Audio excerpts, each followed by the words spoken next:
అధ్యక్ష నేనేమన్నా 32 సార్లు పోయినా అధ్యక్ష ఢిల్లీకి ఒక్కసారి కాదు భవిష్యత్తులో ఇంకా 300 సార్లు అయినా పోతాం అధ్యక్ష 15 నెలల్లో నేను 32 సార్లు ఢిల్లీకి పోయినా 32 సార్లలో 3 సార్లు ప్రధానమంత్రిని కలిసిన మిగతా అందరు కేంద్ర మంత్రులను కలిసిన ఇంక్లూడింగ్ కిషన్ రెడ్డితో సహా బండి సంజయ్తో సహా ప్రతి ఒక్కరిని కేంద్ర మంత్రులను కలిసినాం అసలు కేంద్ర రాష్ట్ర ప్రభుత్వాల యొక్క సత్సంబంధాలు రాజ్యాంగంలో పొందుపరిచిన విధానాలను వీళ్ళు మర్చిపోతే అధ్యక్ష కేంద్ర రాష్ట్ర ప్రభుత్వాల మధ్యలో ఉండాల్సిన కొనసాగించాల్సిన సత్సంబంధాలు కేంద్ర ప్రభుత్వ పరిధిలో ఉండే అంశాలు రాష్ట్ర ప్రభుత్వ పరిధిలో ఉండే అంశాలు కేంద్రం రాష్ట్ర పరిధిలో ఇద్దరిలో కలిసి ఉండే అంశాల ప్రాతిపదికన నిర్ణయాలు జరుగుతాయి అధ్యక్ష అనుమతులు ఇవ్వాలి నిధులు ఇవ్వాలి దానికి సంబంధించిన విషయాలను మనం కేంద్రానికి విడమర్చి చెప్పాలి ఈ రోజు నేను ఢిల్లీకి వెళ్ళినప్పుడల్లా ఢిల్లీకి ఢిల్లీకి పోయినా కలిసిన నరేంద్ర మోడీ గారిని దేశ ప్రధానమంత్రి ఈ దేశ ప్రధానమంత్రిని గౌరవించే సంస్కృతి నాకున్నది మీకు లేకపోవచ్చు మీరు కేసుల కోసమే చీకట్లో గెలుచుకుంటూ ఉండొచ్చు మీరు మీ సంపాదనను కాపాడుకోవడానికి మీరు ఎవరైనా కాళ్ళు పట్టుకోవచ్చు నాకే ఉంది బాజాప్తా గెలిచిన బడేబాయ్ అన్నాడు yes on the floor on record నేను మళ్ళొకసారి చెప్పదలుచుకుని దేశ ప్రధానమంత్రి ఏ రాష్ట్ర ముఖ్యమంత్రికైనా పెద్దన్న లాంటి వాడే రాష్ట్రాల ముఖ్యమంత్రులు రాష్ట్రాల కూడికనే కేంద్రము రాష్ట్రాలలో ఉండే ముఖ్యమంత్రులకు ప్రధానమంత్రి పెద్దన్న లాంటి వాడు ప్రధానమంత్రి తీసుకునే నిర్ణయాలు కేంద్ర మంత్రివర్గం తీసుకునే నిర్ణయాలకు రాష్ట్రాల అభివృద్ధి కోసం ఉపయోగపడుతుంది ఇందులో రాజకీయం ఏముంది అధ్యక్ష రాజకీయాలు వచ్చినప్పుడు ఆయన భారతీయ జనతా పార్టీ నాయకుడు నేను కాంగ్రెస్ పార్టీ నాయకుడిని నా పార్టీ ప్లాట్ఫామ్ మీదకి వచ్చినప్పుడు నా పార్టీ విధానం మాట్లాడతా ప్రభుత్వం వచ్చినప్పుడు కేంద్ర ప్రభుత్వం తీసుకోవాల్సిన సహకారం తీసుకుంటా వెళ్ళినప్పుడు శంకర్ వచ్చాడు మిత్రుడు కొన్నిసార్లు రేపు వెళ్ళాలి చూస్తే మహేశ్వర్ రెడ్డి గారిని అయినా తీసుకొని వెళ్తా ఒకవేళ వాళ్ళు పరిచయాలు ఉన్నాయి దానివల్ల తెలంగాణ రాష్ట్రానికి ఉపయోగపడతాను కిషన్ రెడ్డి గారిని 4 సార్లు కలిసినాం మాట్లాడినాం 5 సార్లు మాట్లాడినాం నాకేముంది అధ్యక్ష ప్రజలు నిర్మలా సీతారామన్ గారిని లేకపోతే అమిత్ షా గారిని అందరినీ కలిసిన అధ్యక్ష నేను కలవని మంత్రి ఎవరైనా కేంద్రంలో ఉన్నాడా ఈ తెలంగాణ రాష్ట్రానికి సాధించుకోవాల్సిన అనుమతుల విషయంలో నిధుల విషయంలో కేంద్రంలో ఉన్న ప్రతి ఒక్కరిని కలిసిన ప్రధానమంత్రి గారిని కలిసి నివేదికిచ్చి అక్కడి నుంచి మంత్రులకు పంపించి మంత్రులతోని ఫాలో అప్ చేసి నేను ఒక ఐఏఎస్ ఆఫీసర్ కంటే ఎక్కువ ఒక క్లర్క్ కంటే ఎక్కువ ప్రతి టేబుల్ దగ్గరకు పోయి తెలంగాణ రాష్ట్రానికి కావాల్సిన వాటి కోసం నేను ప్రయత్నం చేసిన అధ్యక్ష తప్ప నేను పోయి వచ్చినందుకు నేను సాధించింది వరంగల్ ఎయిర్పోర్ట్ నేను తెచ్చింది కాదు అధ్యక్ష రీజనల్ రింగ్ రోడ్డు నార్త్ ఉత్తర భాగం టెండర్లకు వచ్చింది నా వల్ల కాదు అధ్యక్ష 4,000 కోట్ల ప్రపంచ బ్యాంక్ హెల్త్ ప్రాజెక్టు అప్రూవల్ తీసుకొచ్చింది నేను కాదు అధ్యక్ష డిఫెన్స్ ల్యాండ్స్ ఎక్స్చేంజ్ కంటోన్మెంట్లో రాజశేఖర రెడ్డి గారు ఉన్నప్పుడు మన్మోహన్ సింగ్ గారు ఉన్నప్పటి నుంచి 20 ఏళ్ళ నుంచి మొదలు పెడితే ఈ రోజు వరకు కంటోన్మెంట్లో డిఫెన్స్ ల్యాండ్స్ రాలేదు అధ్యక్ష వీళ్ళు 10 ఏళ్ళు కూడా వేయలేకపోయారు అధ్యక్ష నేను పోయి ఢిల్లీకి పోయి నరేంద్ర మోడీ గారిని కలిసి రాజ్నాథ్ సింగ్ గారిని కలిసి ఉత్తర తెలంగాణ మొత్తం అక్కడికి వస్తేనే బాటిల్ నెక్ అవుతుంది రాజీవ్ రహదారి నుంచి మొదలు పెడితే అక్కడి నుంచి వస్తే ట్రాఫిక్ అంతా అక్కడ జామ్ అవుతుంది మీరు ఇవ్వాల్సిందే అనుమతి అని వాళ్ళని అడిగితే రాజ్నాథ్ సింగ్ గారు పెద్ద మనసు చేసుకొని 160 ఎకరాల రక్షణ శాఖకు సంబంధించిన భూ బదలాయింపు తెలంగాణ రాష్ట్రానికి చేసినప్పుడు నేను అభినందించొద్దా అధ్యక్ష రాజ్నాథ్ సింగ్ గారిని తప్పేముంది అధ్యక్ష తెలంగాణ రాష్ట్ర ప్రయోజనాల కోసం అభివృద్ధి కోసం ఒక మంత్రి సహకరించినప్పుడు ఆ మంత్రి మాకు సహకరించిందని చెప్పడానికి బేసిజాలు ఎందుకు అధ్యక్ష విధానపరమైన అంశాలలో మాకు వేరే అభిప్రాయం ఉండొచ్చు కానీ అభివృద్ధికి వచ్చినప్పుడు తెలంగాణకు సహకరించిన వాళ్ళను మనం ఎందుకు అభినందించొద్దు అధ్యక్ష ఈరోజు డిఫెన్స్ ల్యాండ్స్ని సాధిస్తే ఆయన ఎప్పుడో 2015-16లో పోయి కాగితం ఇచ్చి వచ్చినా దాని ట్విట్టర్లో పెడతాడు అసలు కొంచెమన్నా అదేదో మా ఆది శ్రీనివాస్ అన్నది ఉండాలి కదా అధ్యక్ష అరే నేను పోయి కూర్చొని మంత్రులను కలిసి అధికారులను పిలిచి ఆయన పాపం పెద్ద మంచి రాజ్నాథ్ సింగ్ గారు అందరిని పిలిచి సమీక్ష చేసి అరే యంగ్ చీఫ్ మినిస్టర్ వచ్చినాయి మనం చేయాలి తెలంగాణకు మనం చేయాల్సిన అవసరం కూడా ఉందని ఆయన పిలిచి ఇస్తే దాన్ని తప్పుపడతారు రాజ్నాథ్ సింగ్ గారిని కలిసినారని అదేవిధంగా Indian Institute of Handloom Technology Piyush గోయల్ని కలిసి 10 ఏళ్ళు మీరు దేలేంది ఆంధ్రప్రదేశ్లో నెల్లూరు దగ్గర ఉంది అధ్యక్ష Indian Institute of Handloom technology ఇవ్వడానికి ఇక్కడ చదువుకోవాలంటే నెల్లూరు పోవాలి నేను వెళ్ళి పీయూష్ గోయల్ని కలిసి నేను సాధించుకొని వచ్చిన అధ్యక్ష దానికి కొండా లక్ష్మణ్ బాపూజీ పేరు పెట్టాను అదేవిధంగా పిఎం మిత్ర పార్క్ వరంగల్ ఏదైతే టెక్స్టైల్ పార్క్ ఉందో దానికి పెండింగ్ నిధులు ఉంటే సాధించుకొని వచ్చిన నిమ్స్ జైరాబాద్కి 1,200 కోట్లు ప్రాజెక్ట్ అప్రూవల్ కాదు 1,200 కోట్లు తీసుకొచ్చిన అధ్యక్ష అదేవిధంగా కాచిపేట రైల్వే కోచ్ ఫ్యాక్టరీ 2014లో పునర్విభజన చట్టంలో పొందుపరిచిన రైల్వే కోచ్ ఫ్యాక్టరీ 10 ఏళ్ళు నువ్వు సాధించకపోతే పల్లికలు ఇచ్చుకుంటే కూర్చుంటే ఢిల్లీకి వెళ్ళి అశ్విని వైష్ణవ్తో నేను మాట్లాడి ఈరోజు రైల్వే కోచ్ ఫ్యాక్టరీని కేంద్ర ప్రభుత్వం నుంచి మనం సాధించుకున్నాం అధ్యక్ష. ఇవాళ మెట్రో రైల్ ఎక్స్టెన్షన్ మీద మనము కేంద్ర ప్రభుత్వాన్ని సంప్రదిస్తున్నాం. రీజనల్ రింగ్ రోడ్ సదరన్ పార్ట్కు మనం అడుగుతున్నాం. మూసీ నది పరివాహక ప్రాంతంలో నిధుల కోసం ఈరోజు కేంద్ర ప్రభుత్వాన్ని పదే పదే సంప్రదిస్తున్నాం. రేపు జరగబోయే భారత్ సమ్మిట్, ఏప్రిల్లో జరగబోయే భారత్ సమ్మిట్ 100 ప్రపంచ దేశాల నుంచి మేధావులందరూ తెలంగాణకు వచ్చి తెలంగాణ రైజింగ్ 2050 పాలసీ డాక్యుమెంట్లో పార్టిసిపేట్ చేయడానికి ప్రపంచంలో ఉన్న 100 దేశాలకు సంబంధించిన ప్రతినిధులు పాలనలో ఉన్న వాళ్ళని తెలంగాణ రాష్ట్రానికి ఆహ్వానించడం. మీరు విదేశాంగ శాఖ మాకు సహకరించాలని జయశంకర్ను కలిసి రిక్వెస్ట్ చేసినాం. మే నెలలో మే 7 నుంచి మే 31 వరకు ప్రపంచ మిస్ వరల్డ్ ప్రపంచ అందగత్తెల పోటీ మన హైదరాబాద్ నగరంలో నిర్వహించబోతున్నాం అధ్యక్ష. 72 సార్లు నిర్వహిస్తే ఈ దేశంలో ఒక్కసారి అమితాబ్ బచ్చన్ ఒక్కసారి ముంబైలో చేసిండు అధ్యక్ష. ప్రపంచ దేశాలలో జరిగింది అధ్యక్ష. ఇవాళ ఈ హైదరాబాద్ నగరం మన టూరిజాన్ని ప్రపంచ దేశాలకు తెలియజెప్పడానికి టూరిజం డిపార్ట్మెంట్ నేతృత్వంలో ప్రపంచ దేశాల అందగత్తెల పోటీలు ఇవాళ హైదరాబాద్ నగరంలో మనం తీసుకొచ్చినాం అధ్యక్ష. మిస్ వరల్డ్ మే 7 నుంచి మే 31 వరకు హైదరాబాద్ నగరంలో జరగబోతుంది. 140 దేశాలకు సంబంధించిన ప్రతినిధులు 3000 టీవీ ఛానల్స్, మీడియా ఛానల్స్ ఇవాళ నెల రోజులు తెలంగాణ రాష్ట్రంలో ఉండబోతున్నాయి అధ్యక్ష. వాటికి సంబంధించిన క్లియరెన్స్లు గవర్నమెంట్ ఆఫ్ ఇండియా నుంచి తీసుకోవడానికి ఎక్కడ ఇబ్బంది జరగొద్దు అని చెప్పి జయశంకర్ గారిని కలిసిన అధ్యక్ష. స్టేట్ ఇంట్రెస్ట్లో నేను ఢిల్లీకి వెళ్తే నేను ఇంకోసారి లెక్క చెప్తా అధ్యక్ష.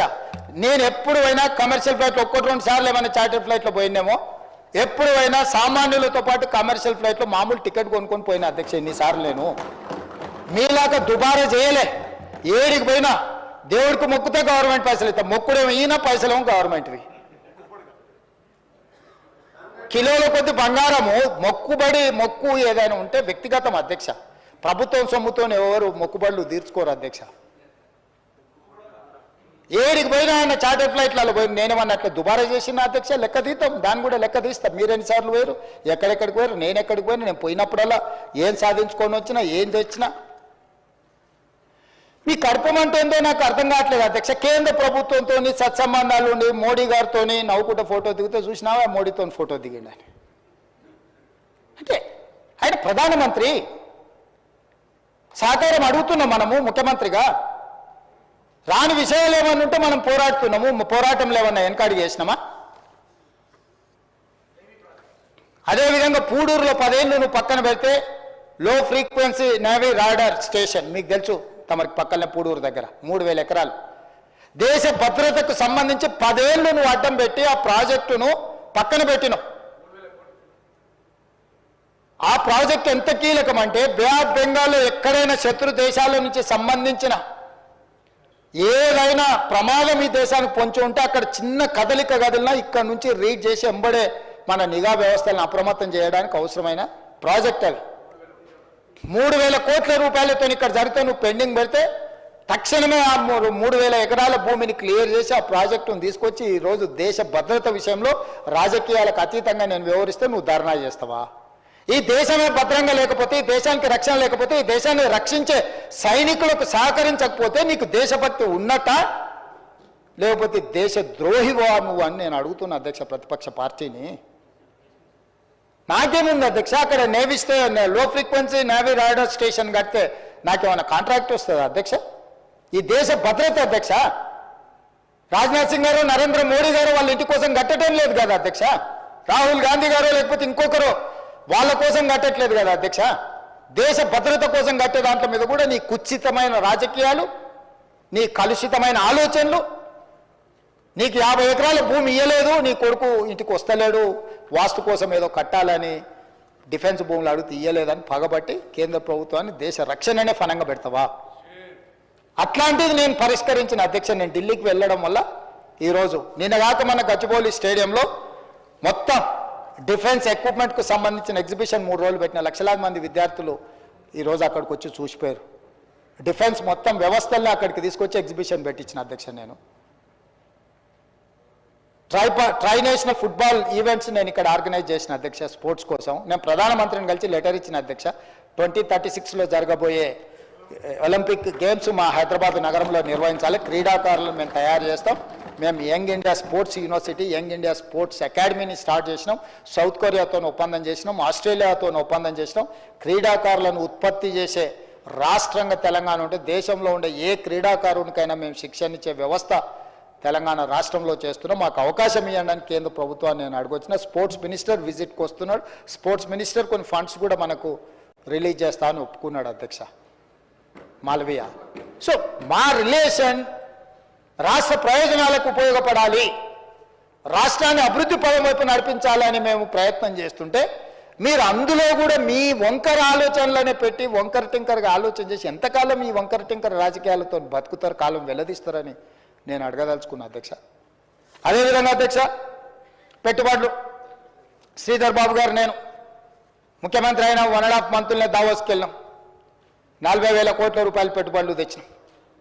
ఆ తర్వాత మొన్న 2025 జనవరిలో వెళ్ళినాం. 1,78,000 కోట్ల రూపాయలు పెట్టుబడులు తీసుకొచ్చినాం. ఈ 15 నెలల 2,20,000 కోట్ల రూపాయలు మేము పెట్టుబడులు ఈ రాష్ట్రానికి తీసుకొచ్చినాం. అమెజాన్ లాంటి కంపెనీలు 60,000 కోట్లు తెలంగాణ రాష్ట్రంలో పెట్టుబడి పెట్టింది బికాజ్ ఆఫ్ అవర్ పాలసీస్. 10 ఏళ్ళు నువ్వు పాలసీ లేకుండా ప్రభుత్వాన్ని నడిపినాం. నచ్చితే నజరానా లేకపోతే జుర్మానా విధానంతో తెలంగాణ రాష్ట్రాన్ని మొత్తం సర్వనాశనం చేసినాం. నచ్చితే నజరానా లేకపోతే జుర్మానా విధానాన్ని రద్దు చేసి తెలంగాణ స్టేట్ గవర్నమెంట్ ఒక పాలసీ ఉన్నది. పాలసీ ఫ్రేమ్లో ఎవరు వచ్చినా వాళ్ళందరినీ మేము ఆదుకుంటాము, లేకపోతే అవకాశాలు ఇస్తామని చెప్పి ఎన్ని పాలసీలు చేసినాం అధ్యక్ష? ఎంఎస్ఎంఈ పాలసీ చేసినాం ఐటీ అండ్ ఇండస్ట్రీస్ నుంచి, clean and green energy policy చేసినాం ఎనర్జీ డిపార్ట్మెంట్ నుంచి, టూరిజం పాలసీ చేసినాం అక్కడి నుంచి, మైన్స్ పాలసీ చేసినాం, భూభారతి పాలసీ లా చేసినాం. ఇట్లా ప్రతిదీ మేము ఒక పాలసీ తీసుకొని విధానాలను తీసుకొని ఈరోజు ఈ పాలసీలో ఎవరు ఫిట్ ఇన్ అయితే వాళ్ళందరికీ అవకాశాలు ఇస్తామని మేము రాత్రి మొగళ్ళు పని చేసి అధికారులను సమన్వయం చేసుకొని మేము ముందుకు వెళ్తుంటే పరిపాలన మీద పట్టు రాలేదంట. పట్టు అంటే ఏంది అధ్యక్ష? ఉత్తగానే ముద్రేసి రాజయ్య గారిని ఉప ముఖ్యమంత్రి పదవి నుంచి తొలగించినట, ఈటెల రాజేందర్ని ఎత్తి బయట పడేసినట, నువ్వు పెట్టిన దొంగ సంతకాలు పెట్టకపోతే అధికారులను తీసేసినట. ఏంది పట్టు అంటే? పట్టు అంటే పాలసీస్లో అధ్యక్ష, నిర్ణయాలు, విధానపరమైన నిర్ణయాలు చేస్తే పట్టు వచ్చినట్టు అధ్యక్ష. 2 మంత్రులను తీసి బయట పడేస్తాను, 2 అధికారులను శిక్షిస్తాను పట్టు వచ్చినట్టు కాదు అధ్యక్ష. అట్లాంటి పట్టు గురించి నేను ఆలోచన చేస్తలేను అధ్యక్ష. అట్లాంటి పరిస్థితి అయితే ఫస్ట్ మిమ్మల్ని తీసి లోపలేయాల్సి వస్తుంది అధ్యక్ష, వాళ్ళని కాదు. పరిపాలన పారదర్శకంగా ఉండాలి, ప్రజలకు ఉపయోగపడాలి, ఆ విధానం మనం తీసుకురావాలని వాళ్ళ పాలసీ మేకింగ్లో మేము మా టైం అంతా స్పెండ్ చేసి మంత్రులందరినీ సమన్వయం చేసుకుంటున్నాం అధ్యక్ష. సివిల్ సప్లైస్లో కేంద్ర ప్రభుత్వం నుంచి రావాల్సిన నిధులు నువ్వు తెచ్చుకోకపోతే 10 మీటింగులు చేసిండు ఉత్తమ్ కుమార్ రెడ్డి గారు పోయి. ఈరోజు 2,000 కోట్లు దాదాపుగా కేంద్రం నుంచి అదనంగా నిధులు నువ్వు వదిలేసిపోయినాయి, తెచ్చుకోరావాల్సి వస్తుంది. నువ్వు ఆ రోజు అప్పులు చేసి తెస్తే 1,450 కోట్లు వదిలేసిపోతే 2,000 కోట్లు మిత్తయింది సివిల్ సప్లైస్ కార్పొరేషన్లో. రోడ్లు నేషనల్ హైవేస్ నువ్వు పెండింగ్ పెట్టిపోతే వెంకటరెడ్డి గారు పోయి కూర్చొని నితిన్ గడ్కరీతో వారికి ఉన్న పరిచయాన్ని పెట్టి స్టేట్లో ఉండే national highways, Srisailam national highway కానీ, ఎలివేటెడ్ కారిడార్స్ కానీ వాటన్నిటినీ ఈరోజు ఎంబడిపడి పదే ఫాలో అప్ చేసి తెచ్చుకుంటున్నారు అధ్యక్ష. నిరంతరం సంప్రదిస్తున్నాం అధ్యక్ష ప్రభుత్వంతో. మేము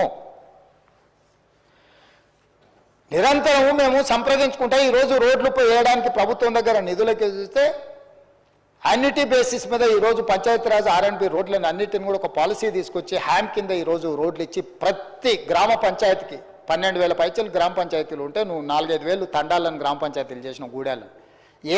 ఆ తండాల గూడాలకు ఒక్క రోడ్ అని ఉందా అధ్యక్ష?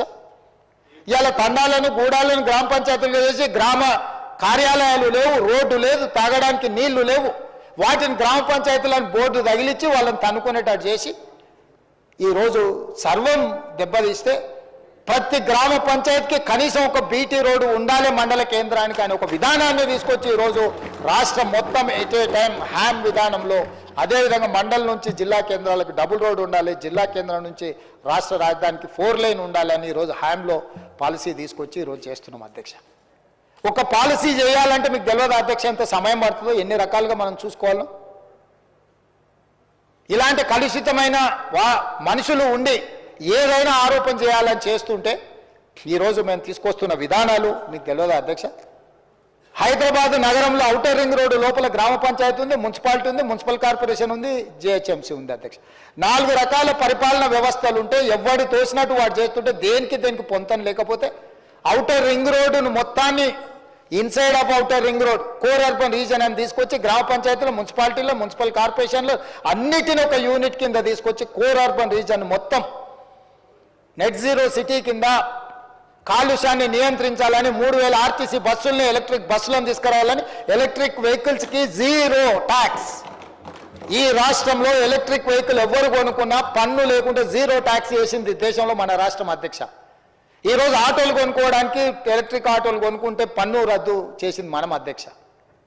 ఈరోజు నాలాలు రోడ్లను చెరువులను కుంటల్ని ఆక్రమించుకుంటూ